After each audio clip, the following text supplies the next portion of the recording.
بسم الله الرحمن الرحيم قد جعلها ربي حقا وقد أحسن بي إذ أخرجني من السجن وجاء بكم من البدو من بعد أن نزغ الشيطان بيني وبين إخوتي إن ربي لطيف لما يشاء إنه هو العليم الحكيم صدق الله العظيم. Alhamdulillah, brothers and sisters, we are continuing with these Quranic principles for life. And as we mentioned, every verse of the Quran is an ayah, it is a sign, and it is something that each wisdom and each verse of the Quran is something that leads us to Him.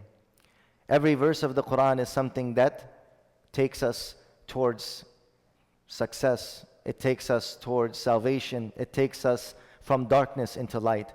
As Allah Azza wa Jal Himself, He says, Allahu waliyul ladhina amanu yukhrijuhum min al-dhulumati ila an-nur. So this book is that book that every single ayah, it takes you out from darknesses into light.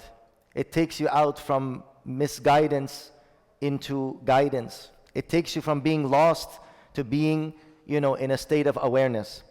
So this from the 13th juz, I would say the highlight of the 13th juz is Surah Yusuf. That entire surah at one time, as the ulama mentioned, was revealed upon the Prophet ﷺ. An entire surah basically is the subject of the story of Sayyidina Yusuf alayhi. And in this, the one ayah that you can say is the essence of Surah Yusuf is ayat number 100.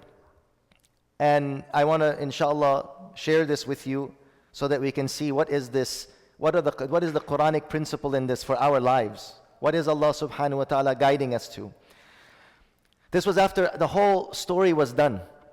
Basically, those of you who don't know Surah Yusuf, inshallah, read the surah, or you can go to our Nur Institute, NUR Institute, or even Masjid al-Huda, the audios. And in the tafsir audios, you can listen to the entire tafsir of Surah Yusuf. So for those of you most of you have probably know the story already. For those of you who don't, hear in this ayah, Yusuf alayhi salam summarizes its entire kind of, life in just one ayah. And he says that, after Allah subhanahu wa ta'ala put him through all the difficulties, that his brothers out of jealousy threw him inside of the well, and they left him for dead. And then the caravan comes and he gets sold into slavery. They take him to Egypt. There he becomes sold again in the market, and the governor of Egypt buys Yusuf as a slave.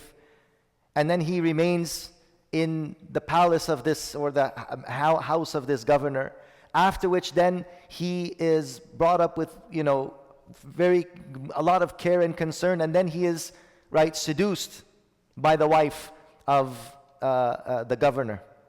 And he refuses to commit any sin and any disobedience of Allah. After which then again he is tempted, and he is compelled, and he is ultimatum is put against him, and he was said that if you don't do this, then you will be imprisoned. Obviously Sayyidina Yusuf alayhi salam, he refused, right? He was then put into prison, that according to the more dominant view, 7 years, right? He remained in the prison. Some say longer than that. But after that, then Allah subhanahu wa ta'ala started to open up, right, the good things for Sayyidina Yusuf, which he was brought out of the prison, and he interpreted the dream of the king, and then he was brought on, made the treasurer of entire Egypt. And after that, he could go wherever he wants, and Allah Ta'ala had given him authority. And then he brought the brothers to Sayyidina Yusuf, and Sayyidina Yusuf recognized them, and they didn't recognize him.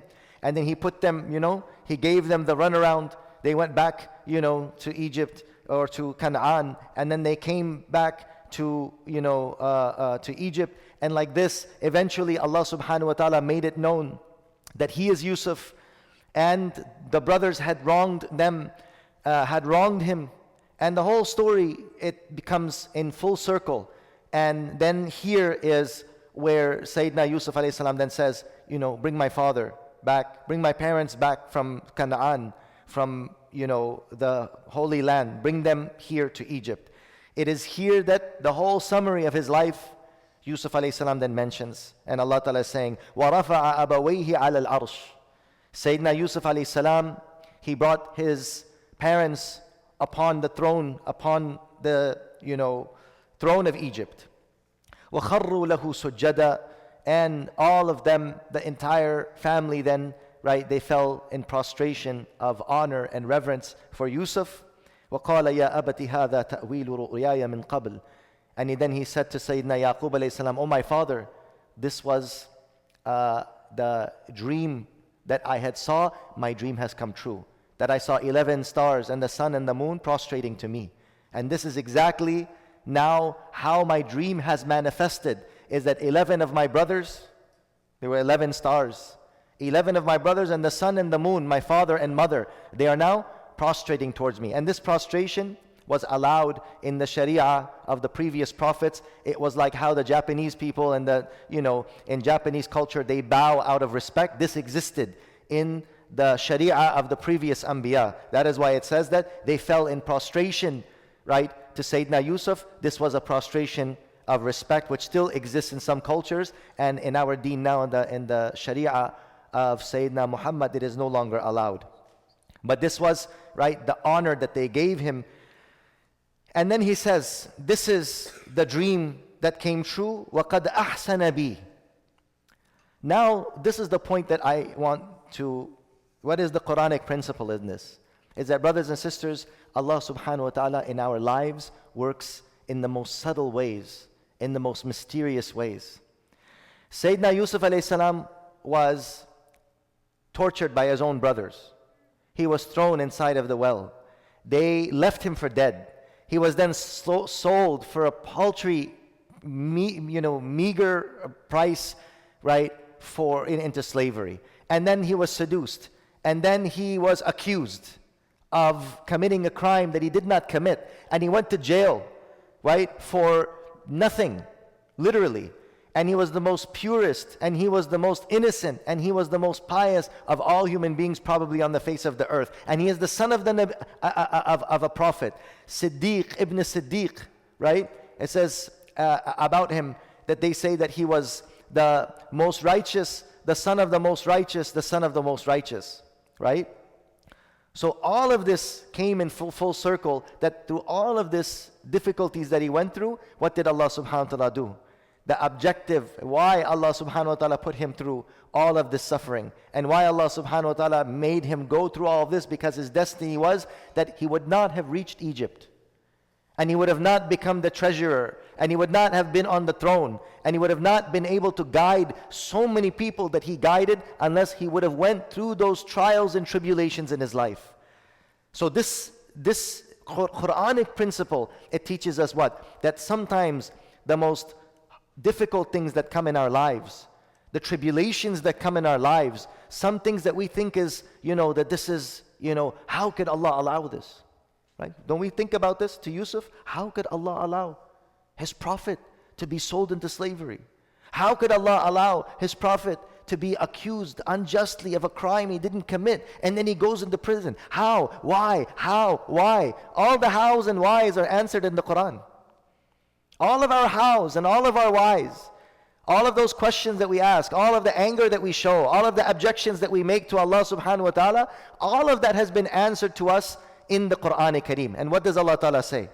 Allah Ta'ala says, Inna Rabbi latifun lima yasha.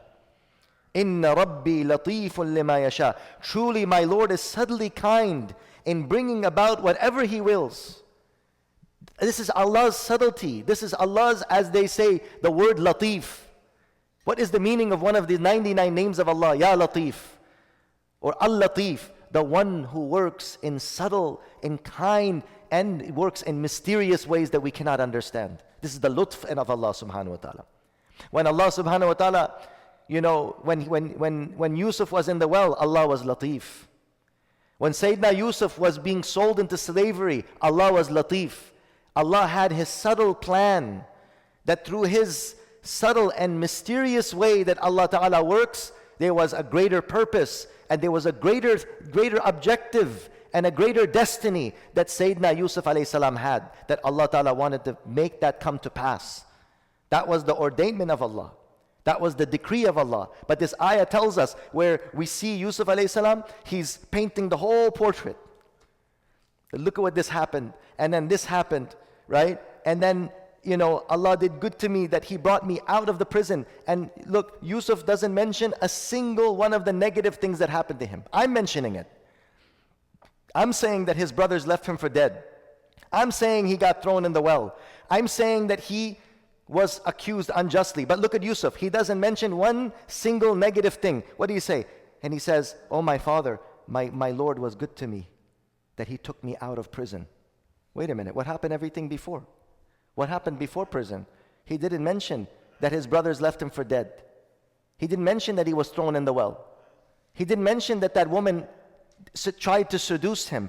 She didn't mention that that woman unjustly accused him and threw him into prison. Look at what he mentions. وَقَدْ أَحْسَنَ بِي, Allah did good to me, إِذْ أَخْرَجَنِي مِنَ السِّجْنِ, that He took me out of prison. Forget about everything else. He looked at only the positive that happened. Otherwise, look at all of the negative things that could have happened. This ayah would have been probably twice as long. Like when we complain, right?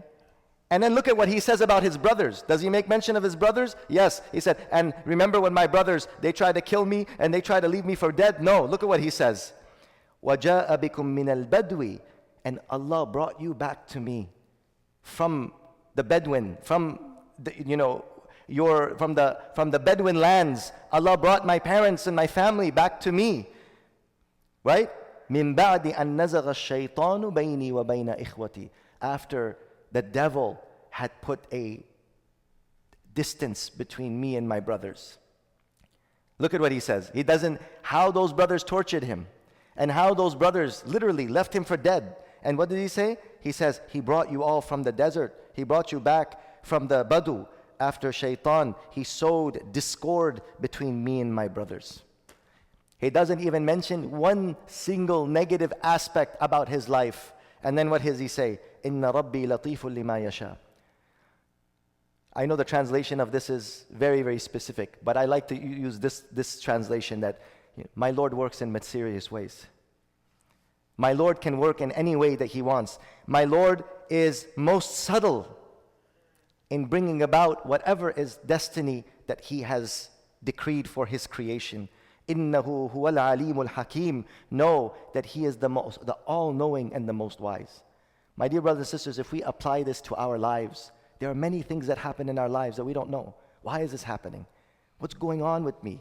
Why did this person treat me like this? Why did I get fired from my job? Why did I go to this terrible divorce? Why did I go through this sickness? Why did I go through this problem? Why is this happening to me? But I tell you this, if your heart is truly connected to Allah, and you have sidqut tawajjuh ilallah, you have a sincere connection with Allah, that in every moment, there's one thing that is the difference between us and Yusuf. Obviously, we can't be like the Prophet, but we can imitate the Prophets.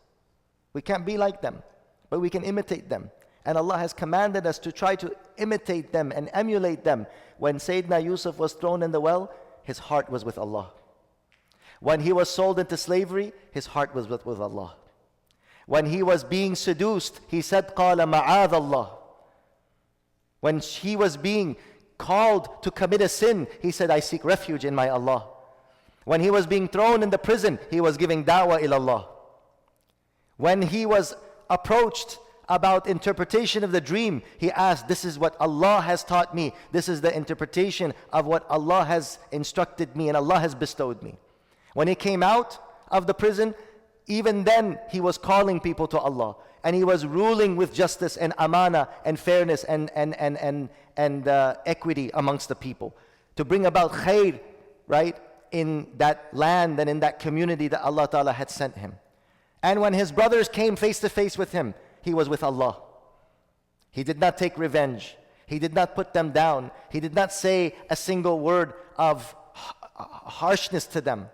At every moment and in every juncture, Sayyidina Yusuf was with Allah. In the good times, he was with Allah, and in the bad times, right? His heart was not separate from Allah.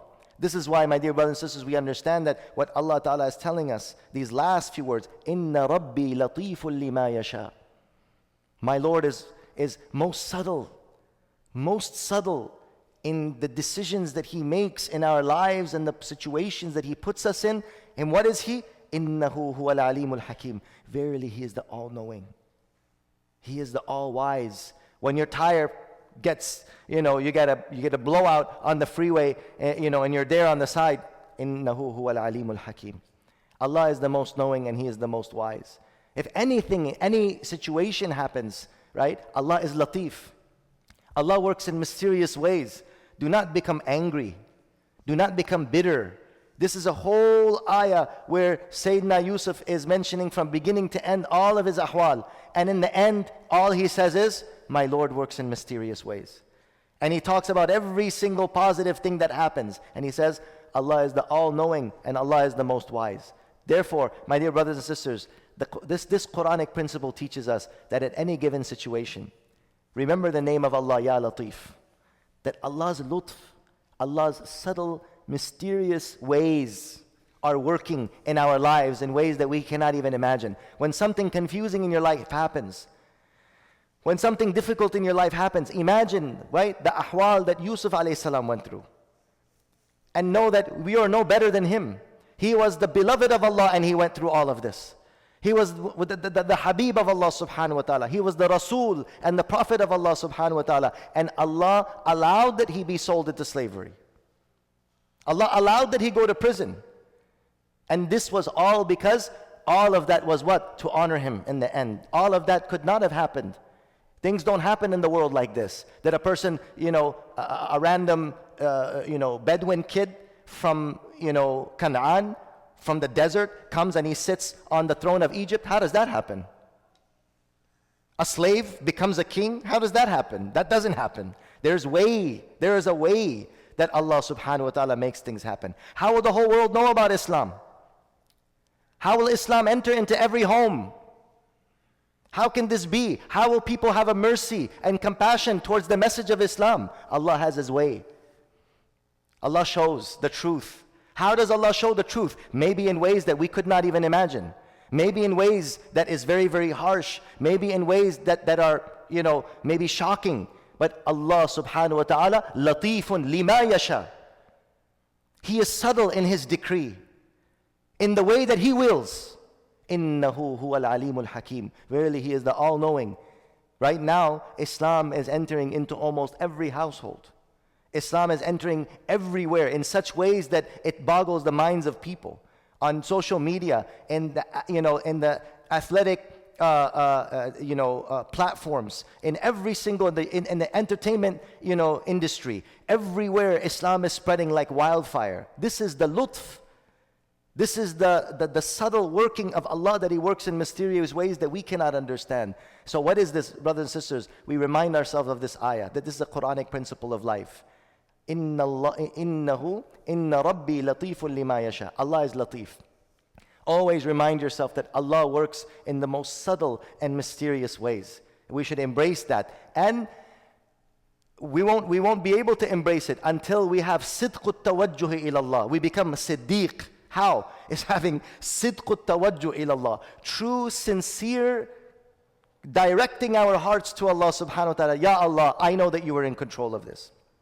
Ya Allah, I know that I lost my job, but I know that you have something good. Pray 2 rakat salat. Ask Allah, oh Allah, I ask you the khair of this. I know that I cannot understand what has happened, but I know that you know that the khair in everything that happens in my life. I accept it. I embrace it. And I say, Ya Allah, grant me khair in every single situation. Grant me afiyah in every situation. And allow the outcome of everything that happens in my life to be good. Oh Allah, allow the outcome of everything that happens in my life to be good. Inshallah, if we do this, subhanallah, this is the way that we will pass through life. We will pass through life with flying colors.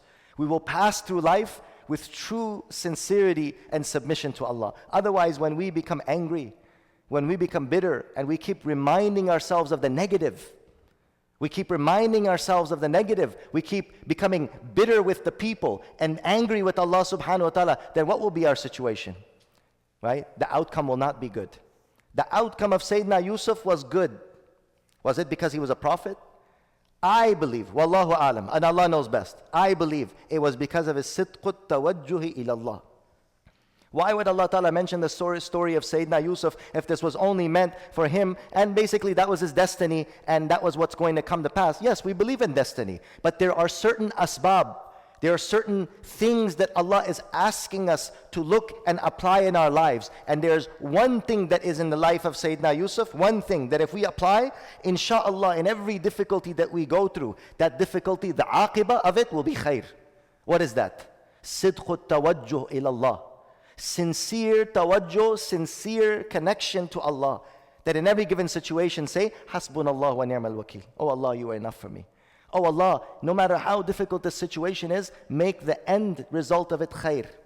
No matter how, harsh this is on me, no matter how difficult it is, oh Allah, make the end of this khair, and I put my trust in you. Insha'Allah ta'ala, if we do this, then definitely everything will be khair. May Allah give us tawfiq to understand and implement what has been said. Wa akhiru da'wana alhamdulillah.